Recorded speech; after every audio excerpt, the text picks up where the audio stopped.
You think you're free. You wake up when your alarm tells you. You eat what your cravings demand. You scroll through your phone because something inside you can't stop, and you call this freedom. Here's the uncomfortable truth the ancients knew 2,000 years ago. The chains you cannot see are the ones that bind you tightest. Every undisciplined moment is a vote for your own imprisonment. Every time you choose comfort over growth, ease over effort, pleasure over purpose, you forge another link in the invisible chains that wrap around your potential. Real freedom requires chains. That sounds like a contradiction. But by the end of this video, you'll understand why discipline and freedom are not opposites. They are the same thing. The Stoics, the Spartans, the samurai, the monks who changed the world.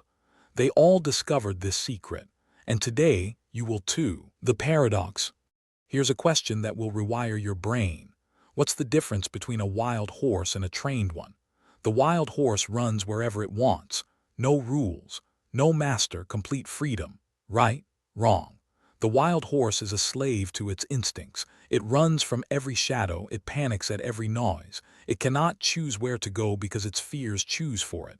But the trained horse, it can charge into battle. It can remain calm in chaos. It has mastered itself, and therefore it can go anywhere. No man is free who is not master of himself. Epictetus knew this because he lived it. He was born a slave in ancient Rome. His master broke his leg as punishment, and yet Epictetus became freer than any emperor who ever lived. How? He understood that external freedom means nothing if you're a slave to your own impulses. The horse that masters itself wears the crown. This brings us to something even more profound: internal slavery. Right now, there are invisible masters controlling your life, and you don't even know their names. Your phone buzzes, you check it immediately. Who gave that command? Your alarm goes off. You hit snooze. Who's really in charge? You know you should exercise. You don't. You know you should eat better. You won't. You know you should work on that project. Tomorrow. Always tomorrow. Impulse controls your life. These aren't choices. These are commands from masters you've never questioned. Marcus Aurelius, the most powerful man in the ancient world, wrote in his private journal, "You have power over your mind, not outside events. Realize this and you will find strength." If this understanding of internal slavery is resonating with you, hit like and subscribe to unlock more treasures from the vault, because what comes next reveals exactly how the ancients broke these chains. The question isn't whether you have masters.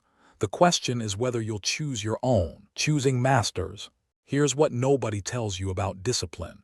You don't eliminate masters, you choose better ones. The undisciplined person thinks they have no master, but they serve the cruelest ones of all. Instant gratification, fear of discomfort, the need for approval. These masters never rest. They demand constant tribute, and they give nothing back. But when you choose discipline as your master, everything changes. Discipline asks for payment upfront and delivers rewards forever. Think about it. The person who wakes up early serves the master of morning routines. Hard at first, but that master gives them back hours of productive life. The person who exercises serves the master of physical training. Painful in the moment, but that master gives them energy, health, confidence. We suffer more in imagination than in reality. Seneca understood that the anticipation of discipline is worse than discipline itself. The cold shower is never as bad as thinking about the cold shower. The workout is never as hard as the resistance before starting. What separates those who break free from those who remain enslaved? The daily war. Every single day you fight the same war, and most people don't even know they are losing. The moment you wake up, the battle begins. Your warm bed whispers stay. Your phone glows with notifications. Your mind generates 1,000 reasons to delay, to postpone, to surrender. Resistance. That's the enemy's name. Stephen Pressfield calls it the force that opposes any act of creation, growth, or discipline. And here's what makes it so dangerous. Resistance never sleeps, never negotiates, and never gives up. But the Spartans knew something about daily battles. They didn't train to be ready for war. They trained so that war would be easy. Daily discipline makes life easy. When you win the small battles, waking up on time, keeping your word to yourself, choosing discomfort over decay. You build an army inside yourself. We are what we repeatedly do. Excellence is not an act but a habit. This isn't philosophy. This is battle strategy. But there's a weapon the ancients forged that most have forgotten. Delayed reward. The modern world is designed to destroy you. Every app, every advertisement, every entertainment platform has been engineered by the smartest people in the world for one purpose: to give you what you want right now. And that instant gratification is slowly dissolving your freedom. Every easy pleasure today is a stolen freedom from your future. The Stoics understood something about time that we've forgotten. They practiced what they called premeditatio malorum, the premeditation of evils. They imagined future hardships so present comforts wouldn't weaken them. But they also understood delayed gratification. Every hour of focused work compounds into capability. Every workout compounds into strength. Every act of discipline compounds into freedom. Small seeds planted today become mighty trees tomorrow. It is not that we have a short time to live, but that we waste a lot of it. Time is the only currency that truly matters, and discipline is how you stop wasting it. Yet even knowing this, why do so many fail? Identity shift. Here's the secret that separates those who become disciplined from those who merely try. It's not about willpower. Willpower runs out. It's not about motivation. Motivation fades. It's about identity. Become the person who does. When you try to be disciplined, you're fighting yourself. But when you become a disciplined person, you're expressing yourself. There's an enormous difference. The person trying to wake up early battles their alarm. The person who is an early riser simply wakes up. That's who they are. Your habits are not what you do. They are who you are. James Clear writes about this in Atomic Habits. Every action is a vote for the type of person you wish to become. Skip the workout. That's a vote for being someone who doesn't exercise. Do the workout.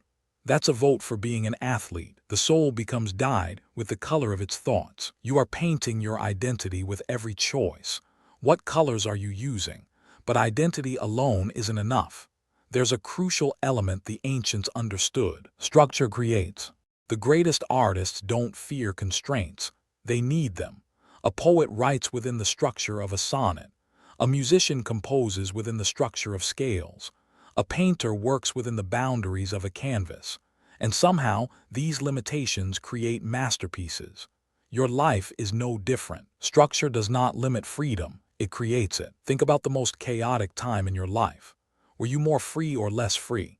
Chaos isn't freedom. It's confusion. It's paralysis. It's the anxiety of infinite options with no clear path. But when you create structure, morning routines, evening rituals, non-negotiable commitments, something magical happens. Your mind stops wasting energy on decisions and starts channeling energy into creation. Order your soul, reduce your wants. The monks who changed history lived by strict schedules. The samurai followed rigid codes. The Stoics practiced daily disciplines. Rules focus the mind, and a focused mind achieves the impossible. This brings us to the most important question of all: pain of regret. There are two types of pain in this life, and you cannot avoid both: the pain of discipline and the pain of regret. Choose. The pain of discipline weighs ounces. It's the discomfort of the early alarm, the burn of the workout, the frustration of delayed gratification. It hurts in the moment, then fades. But the pain of regret, it weighs tons. It's the crushing weight of potential unfulfilled, the haunting question of what could have been, the bitter taste of knowing you had the chance and didn't take it. Discipline hurts today, regret forever. Jim Rohn said something that should be written on every wall. We must all suffer from one of two pains: the pain of discipline or the pain of regret.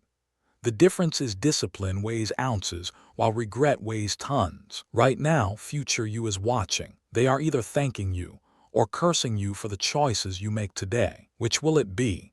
But there's one final truth the ancients discovered: freedom earned. Here's the truth about freedom that the modern world desperately wants you to forget. Real freedom must be earned. Every day, over and over again. Freedom is not given. It is taken through daily acts of discipline. The person who disciplines their body earns freedom from disease. The person who disciplines their finances earns freedom from debt. The person who disciplines their mind earns freedom from anxiety. The person who disciplines their time earns freedom from regret. 1. Discipline your body, earn physical freedom. 2. Discipline your finances, earn material freedom. 3. Discipline your mind, earn mental freedom. 4. Discipline your time, earn temporal freedom. Jocko Willink, Navy SEAL commander, compressed all ancient wisdom into 3 words. Discipline equals freedom. Not discipline leads to freedom. Not discipline creates freedom. Discipline equals freedom. Discipline equals freedom. They are the same thing experienced at different times. The discipline you feel now is the freedom you'll feel later. So what does this mean for your life right now? The first step. You now understand what the Stoics, the samurai, and the sages all knew. Discipline isn't the opposite of freedom. It's the only path to it. But knowledge without action is just entertainment. Knowing isn't becoming. So here's what happens next. Tomorrow morning, your alarm will go off. That moment, that single moment, is where everything changes or stays the same. When that alarm sounds, you'll have 2 choices.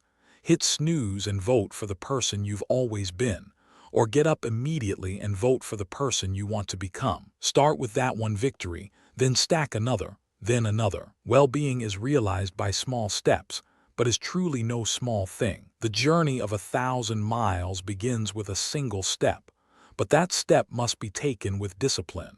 Every morning is a new beginning. Every moment is a chance to choose your master. The chains that bind you were forged one choice at a time.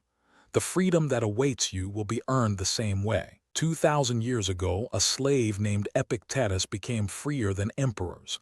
He did it not by changing his circumstances, but by mastering himself. That same freedom is available to you right now. Not someday, not when conditions are perfect. Right now, the prison door has always been unlocked from the inside. You've spent years believing that freedom means doing whatever you want whenever you want. Now you know the truth. That's not freedom. That's slavery to impulse. Real freedom is the power to do what you know you should, even when you don't feel like it. That's the ancient truth that never changes. Discipline today, freedom forever. If you made it this far, comment "Unchained" to prove you're ready to break free from invisible masters. The wisdom of the ages is yours. Use it well. If this unlocked something in you, subscribe for more wisdom from the vault.